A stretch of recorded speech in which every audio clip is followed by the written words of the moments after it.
Yo, YouTube, what's up with your boy, Sports and Fitness Rants? I'm back, guys. Click that like button. Subscribe to my channel. What's up, y'all? Welcome back, guys. Welcome back, man. Got another great video for you guys today, as usual, man. You guys know the deal on this channel. So about setting the record straight, stopping the lies, stopping the narratives, stopping them from rewriting history, guys. And in this video, I want to talk about something that I'm always hearing, in relation to LeBron James and the finals record. And, we hear people talk and make excuses for his losses, right? And they'll celebrate him making it to the finals, right? And that's really all that matters for LeBron James and his fans, right? The media members, that he made it to the finals. That's all that matters. It doesn't matter if LeBron James won or lost. He made it to the finals. That's the only accomplishment that matters. The losses are explained. They're excused. It's not his fault, right? They don't expect LeBron James to raise his level of play and, play above his head and lift his teammates and galvanize them and win some of these games that, maybe, people are trying to say that they shouldn't have won or he wasn't the favorite to win this. They put no ownership on LeBron James, man. So it's okay that he just made it there, right? So we're going to talk about LeBron James and his 4-6 finals record versus Tom Brady. And if Tom Brady was 4-6 in the Super Bowl, like LeBron James is 4-6 in the finals, would anybody be saying that Tom Brady or arguing Tom Brady being the greatest quarterback of all time? Nobody would make these arguments. Nobody would try to make an argument that he was greater than Joe Montana if he was 4-6 in the Super Bowls that he went to. But somehow, some way, for basketball, they're trying to argue LeBron James is greater than guys who have better finals records because they excuse his losses and just celebrate making it there. We're going to talk about the difference here, guys, the disconnect in that scenario. If Tom Brady was 4-6, nobody would be arguing him greater than Joe Montana or the greatest quarterback of all time. There would just be too many negatives to make that argument or to even try to say this. But they do it for LeBron James, guys, in the NBA. Makes no sense. We're going to talk about this video. And I want to thank you guys, everyone across the world. Everyone across the states has been supporting my channel. Once again, you guys know I am truly a humbled man. Much respect to all you guys out there. Shout out to everybody in the membership. Thank you very much, guys. And you guys know what to do. Turn the volume all the way up. Hit that play button. Remember, these videos are for educational purposes. And let's roll. So, yes, guys, like I said, man, I want to talk briefly about this not Michael Jordan, but this LeBron James, Tom Brady dynamic, right? Because like I was saying in the intro, LeBron James' losses in the championship, they've been excused, right? They've been explained away. It's not LeBron James' fault. He takes no accountability. I tell you, even the 2011 NBA Finals, I've seen people make arguments that's Eric Spoelstra's fault. They blaming Eric Spoelstra, not LeBron James. They've excused it. They'll say things like, oh, Michael Jordan would have lost to the Dallas Mavericks because he wouldn't know what to do against a zone defense. I've heard people make arguments, guys, that Michael Jordan would have the same thing happen to him. He wouldn't know what to do against the 2011 Mavericks because they ran a zone defense. They really try to make these arguments and make these excuses, right? They'll blame other people in the circumstances, the scenarios. They'll say things like, oh, that team beat Kobe Bryant. That team beat this team. That team beat that team. So they're trying to explain and excuse LeBron James choking it up the way he did, having a 2-1 lead, right? And mocking Dirk Nowitzki and talking about all these championships he's going to win. No excuse for these losses. There's no excuses. LeBron James lost. Once again, even if you think about 2007, they excused LeBron James in 2007. Oh, he was playing against Spurs dynasty. Oh, LeBron James only 23 years old or 22 years old, whatever the hell he was. They're making excuses. But LeBron James did not perform well. It's not as if LeBron James had like a crazy finals and you're like, hey, man, what could he do? He went out there and balled out of his mind. He played defense like that. He was trying to galvanize the team, right? He was playing an all-around game. You can't say that in 07. He wasn't. Turned the ball over left and right. Didn't have an overall offensive game like that. Did not lead and carry his team like they try to say he did. His teammates were actually lifting him up. They were actually playing really good as role players. But LeBron James didn't hold up his end of the bargain. He played down a level. Down. So once again, it ain't like he raised his level up and they still lost. And then you can say, hey, man, it's not necessarily his fault why they lost. They just lost the game. But LeBron James went out there and put up a good effort. That wasn't the case. So we can't make that argument and try to make excuses for this stuff, right? LeBron James just didn't perform that well. The numbers that he puts up in 2015 is excellent, right? You look at the numbers, but where was he on defense? Where was it when it mattered most, those shots? They weren't falling down, and he wasn't playing lockdown D like that. Same thing in 2017. You had a team behind you, but you didn't lock up Kevin Durant. You didn't slow him down. You didn't take the challenge. So not only did Kevin Durant and his team beat you, Kevin Durant put up historic numbers in that finals en route to beating you, right? You didn't compete. You didn't play defense like that. You didn't play a bounce offense and defensive game, a two-way game. You didn't do that. All right, you're out there collecting stats, not being a true leader, not being a true competitor, ducking the smoke, having guys like Richard Jefferson guard Kevin Durant in the finals, man. That's not raising to the challenge. That's not you stepping up. So if we think about these losses that LeBron James has had in his career, a lot of this stuff, man, it falls on him. The inconsistent nature of his teams, his teammates, falls on LeBron James' lack of leadership and lack of sacrifice for his teammates. All right? Now, how many times have we heard people bring up Tom Brady? We've heard people bring up other sports, great players in other sports, right? We talked about Tom Brady a couple months ago when he talked and named a bunch of, quote-unquote GOATs from other sports, and he did not name LeBron James, right? He named all these people, man, from all different kinds of sports, but did not name LeBron James. Did not once name him. So we've understood and understand that Tom Brady is recognized as one of the greatest quarterbacks of all time. A lot of people think that Tom Brady is the greatest quarterback of all time. I don't know if I would ever make that claim or say that. Like I said, I grew up in a Joe Montana era. It was just a different era for me.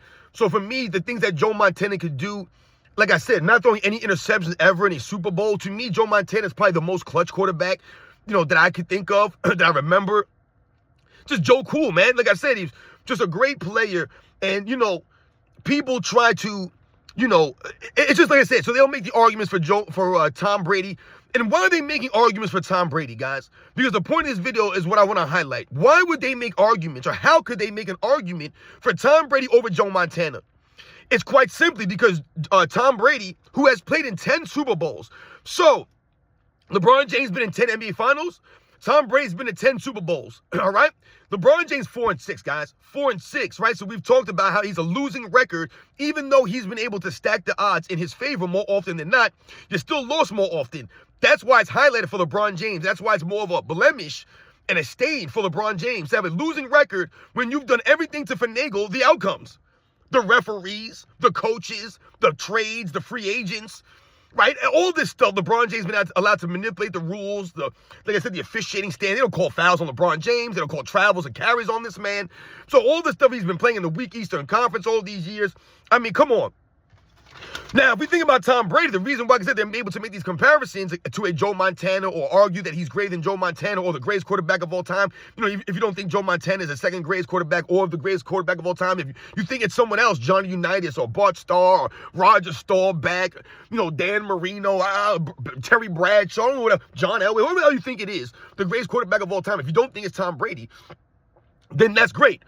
But when we talk about the reason why people argue Tom Brady versus a Joe Montana or as the greatest quarterback of all time is because of the Super Bowls that he won, not the Super Bowls that he went to, because he won them. He's 7-3 in 10 Super Bowl appearances, guys.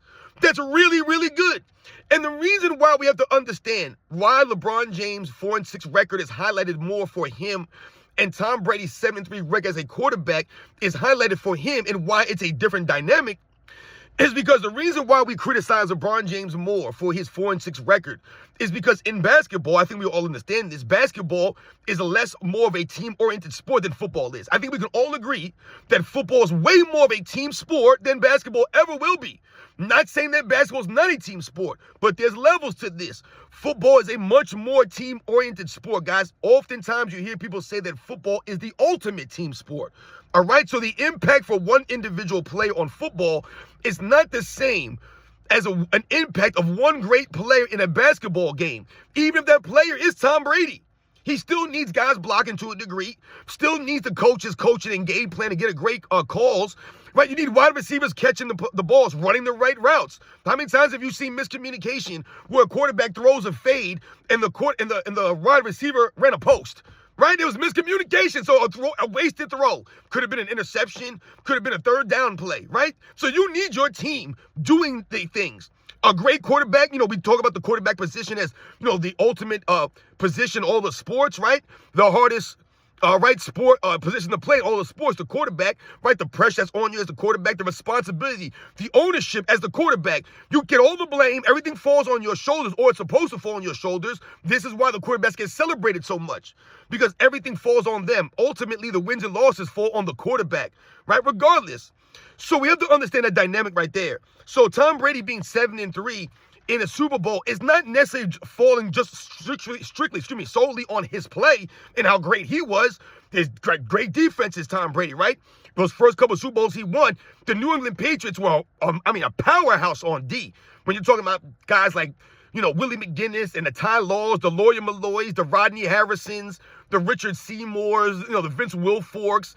I mean, you're just talking about some of the Teddy Bruschi, some of the great players on the defense. These guys were stacked. You also had one of the great kickers of your era, right? So there was really reasons why the New England Patriots were winning Super Bowls. It wasn't just Tom Brady early on. And then Tom Brady developed into one of those elite leaders and one of those guys that could make great throws in big-time moments. He was a clutch-time performer, Tom Brady. That's the one thing that we can't deny, is that even if you don't think he's the greatest quarterback of all time, if Tom Brady was playing against your team, the New England Patriots were going against your team, and your team was up 3, 4, 5 points, whatever it was, even a touchdown. If Tom Brady had the ball on offense with like a minute to go, 2 minutes to go, right, for like a last-minute drive, you were worried. You did not feel good with Tom Brady in that scenario, right? There have been several quarterbacks that you have thought about that, felt that way about, right? These were clutch-time quarterbacks. These guys were big-time throwers, right? They came through when it mattered most often. That's Tom Brady. That's not like LeBron James. LeBron James is not known as being one of the most clutch-time performers. Is he clutch? Yeah, LeBron James has been clutch before. But when we talk about the levels of the most clutch players in NBA's history, LeBron James is not on that level. All right? He's not on the Tom Brady level like that. And the record in the finals indicates why LeBron James is not like that. You lose more than you win, even though you're allowed to stack the deck and get all the trades and the free agents, have all the official help, all this stuff. Now, we can all sit here and argue that Tom Brady had a lot of official help. The New England Patriots got helped out several times. You think about that Tuck rule in general. To me, the Raiders were robbed of a Super Bowl. To me, that was one of the greatest plays I've ever seen in my life. Charles Woodson made one of the greatest defensive plays in the history of the NFL, and they robbed that man. They robbed him. I think we all agree that that was a BS call that the New England Patriots got. So Tom Brady's got some help, right? We talk about the spy gate and the deflate gate. So we know this. This is why a lot of people don't have Tom Brady as the greatest quarterback of all time, because he has the blemishes, he has stains on his resume compared to someone like a Joe Montana. But when we talk about the records, the resume, that's part of the reason why people argue Tom Brady over a Joe Montana or as the greatest quarterback of all time. Right? So if Tom Brady wasn't 7-3 and he was 4-6 in the Super Bowl, no one's arguing him above Joe Montana. Nobody, guys.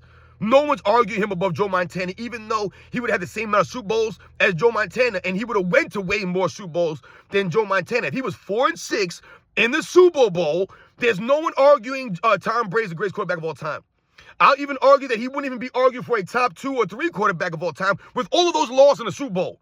People would have been holding that against him. That would have been something, like I said, that they would have looked at, and that would have been something that would have negated him from being in that discussion with Joe Montana, man. To have that many losses, but it's a difference from the Super Bowl for the NBA. If people wanted to celebrate Tom Brady's team making it to the Super Bowl, to me, that's an accomplishment in the NFL because it's such a team-oriented sport, and it's so difficult to make the Super Bowl. Think about in the NBA. You think that there would ever be a time in NFL history where you'd have a team win 8 Super Bowls in a row, like the Celtics did back in the day, or 11 Super Bowls in 13 years? That's not going to happen in the NFL in football, guys, because of the kind of sport it is, right? The kind of team that you need to do these things.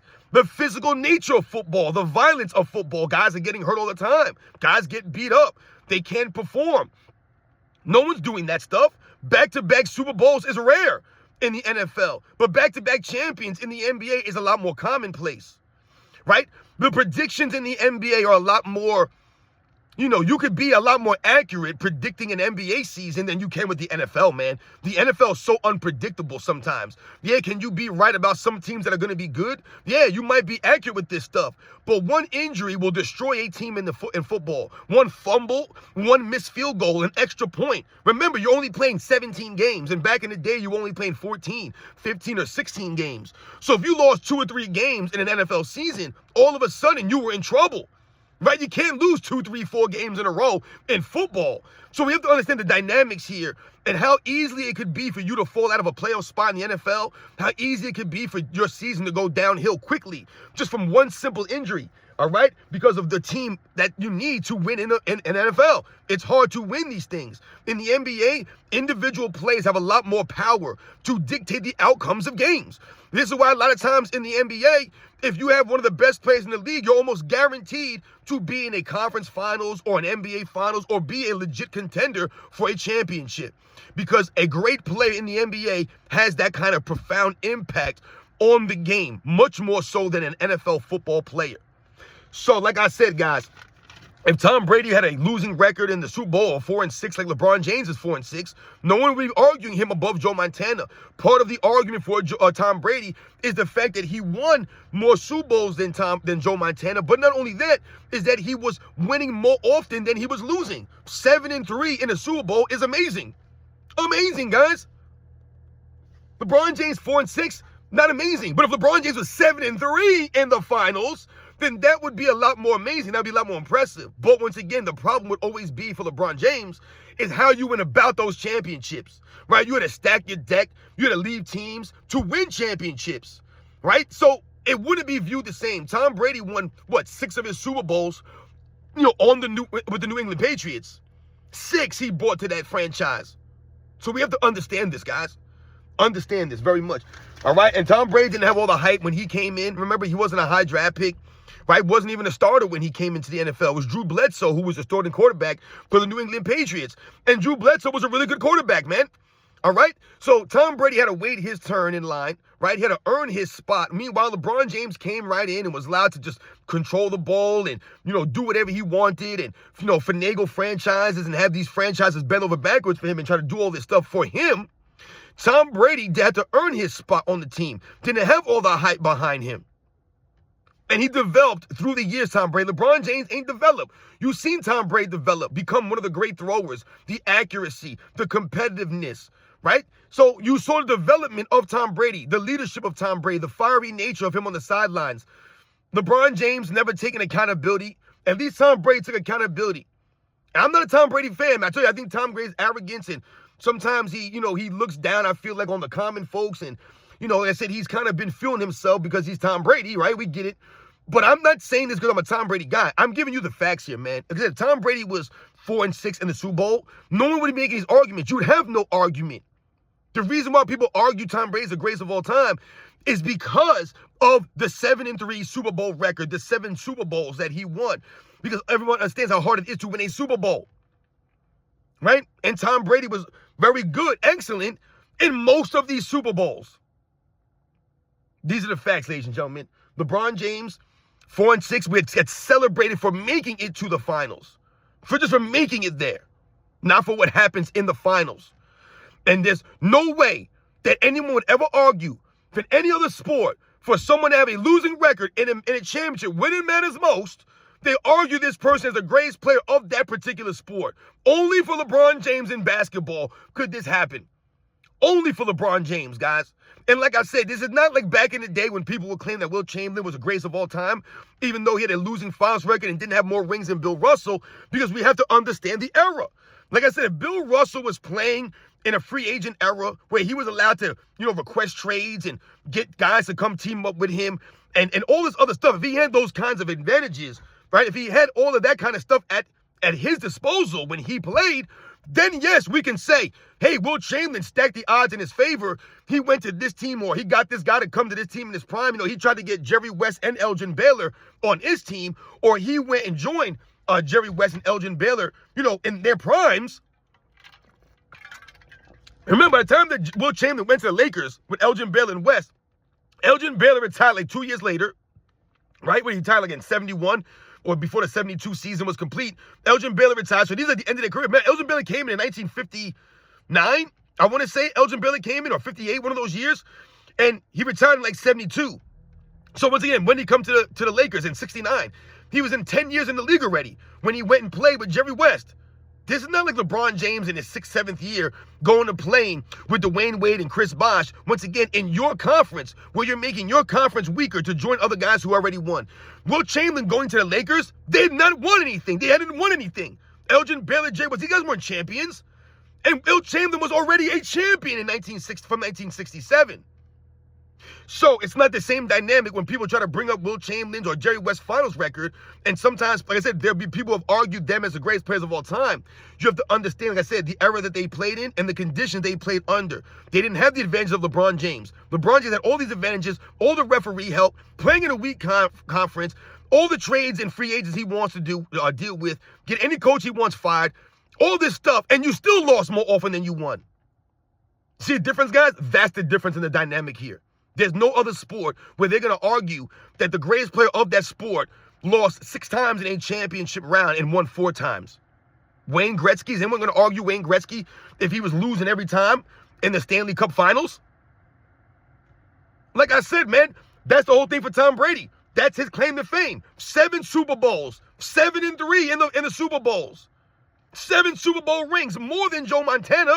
So even if Tom Brady was, if he had a less of a record, let's say if he was 7-5 in the finals or 7-6 in the Super Bowl, the facts remain he would have more Super Bowl wins than Tom Brady.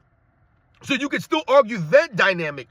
Like, what are the LeBron James fans arguing here? They're arguing cumulative stats as the reason why he's the greatest basketball player of all time. He doesn't have more MVPs than Michael Jordan, more championships than Michael Jordan. And they're still arguing that he's greater than Michael Jordan based off of numbers. Doesn't make any sense, guys. And like I said, the numbers actually prove and show and highlight the advanced analytics that Michael Jordan's on another level. And it shows in the highlights that Michael Jordan's era was on another level. Just a greater era, a better era, like I said, a tougher era, a more balanced era, guys. These are just the facts, man. LeBron James' era wasn't as balanced, wasn't as great, wasn't as fundamentally sound, wasn't as tough, the fishing standard was lower. It wasn't as tough as it was back in the day. These are just the facts, guys. The conditions that those guys played under was a lot more harsher back in the days. Back-to-back games, guys can't even play back-to-backs now. Load managing guidelines, flopping guidelines. It's an absolute joke. This all happened while LeBron James was playing the game. Right? So, shout out to Joe Montana. I know a lot of people out there respect Joe Montana, have him above Tom Brady. And another reason why people have Tom Brady, Joe Montana above Tom Brady, it's not just because of the Super Bowls and, oh, he's got more Super Bowls, Tom Brady, so how could you put Joe Montana above him? We also have to understand the same thing for LeBron James, the era that you played in. Joe Montana played in an era, the 80s into the early 90s of NFL, guys, where, like I said, when Joe Montana is scrambling, he's really scrambling and running for his life. These guys are going to hurt you out there. Tom Brady, most of his career was playing the soft, NFL or softer NFL where they changed a lot of these rules, the passing rules. It's not the same game, guys. As far as throwing the ball goes, the reality of all the throws that these guys are doing now, how the cornerbacks are not allowed to touch guys that they were back in the day. Guys can't clean you up coming across the middle. It's different, right? Throwing the ball is a lot easier now than it was back in the day because guys were more physical. Like I said, the things that you had to think about as a quarterback dropping back for a pass was a lot more dangerous and violent back when Joe Montana played as opposed to Tom Brady. Remember when Tom Brady got his knee jacked up? The guy fell on his knee, blew his knee out, and the New England Patriots still won 11 games without Tom Brady? Remember they changed the rule, and they made their rule change that the NFL players got penalties now for falling down at legs like that, falling down the lower legs. So they can't even do that. That wasn't Joe Montana's era. Those guys could do whatever they want. They could dive at your legs. They could clean you up, blind side hit you. They could slam you. I mean, now guys can't even put their weight on you or fall on you. They can't slam you now. They were doing all that to quarterbacks back in the day. So we look at these guys a little more differently. Joe Montana playing in that NFL is a little different, guys. That's why these guys, a lot of those guys from back in them eras, are more well respected because, like I said, the game was dangerous. You could really get hurt out there. Not saying you can't get hurt in the NFL today. You absolutely can. But like I said, you think about the way the game was played then. It was a lot more violent, and you were allowed to be way more violent. Now they're doing a lot of protection now for quarterbacks, and I get all that. It's a different game, though, guys. That's a fact. Same thing as the NBA. It's a different game. These guys are weaker today, man, the NBA. It's not the same officiating standards. None of this stuff, guys. You guys understand that. You guys get that. So like I said, man, if Tom Brady was 4-6 like LeBron James in the finals, nobody would be arguing Tom Brady is the greatest quarterback of all time. He had to go out there and win more Super Bowls than Joe Montana. He had to do more than Joe Montana, but he also had to win more than he lost, right? You guys know the deal, man. I'll catch you guys on the next one.